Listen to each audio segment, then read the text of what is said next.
तो जी नमस्कार दोस्तों, आप लोग देख रहे हैं बीडी भोजपुरी और आप सभी को बता दूं खेसारी लाल यादव जी का आज नया गाने का पोस्टर आप सभी को देखने को मिलेगा। यानी अभी हाल ही में आप लोगों ने पीपा भोजपुरी से गाना सुना है एल्बम सन 2024 का, और आज हो जाती आज आप तो दूसरा नया गाना था लोधी का पोस्टर देखने को मिलेगा। अखिलेश कश्यप जी का लिखा हुआ देख सकते हैं, उन्होंने पोस्ट किया है चल मिलेंगे ब्रांड भैया थे ब्रांड गाना थे पोस्टर के साथ अन्नपूर्णा फिल्म से तैयार रहे वीरो।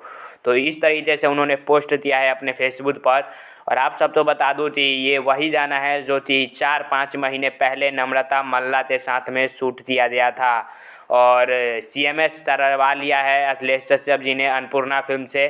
तो देखते हैं आज किस टाइम पर पोस्टर आता है, और वीडियो में आप सभी को नम्रता मल्ला देखने को मिलेंगी खेसारी लाल यादव जी के साथ में। और बताया जा रहा है कि वीडियो काफ़ी अच्छे से शूट किया गया है। 1-2 तस्वीरें भी काफ़ी ज़्यादा वायरल हुई थी उस समय में, मैंने आपको दिखाया भी था। तो आप लोग इंतज़ार कीजिए। और कितना एक्साइटेड हैं अखिलेश कश्यप जी का लिखा हुआ और खेसारी लाल यादव जी का ये दोनों का जोड़ी फिर से आ रहा है, तो आप लोग कितना एक्साइटेड हैं कमेंट में ज़रूर बताएँ।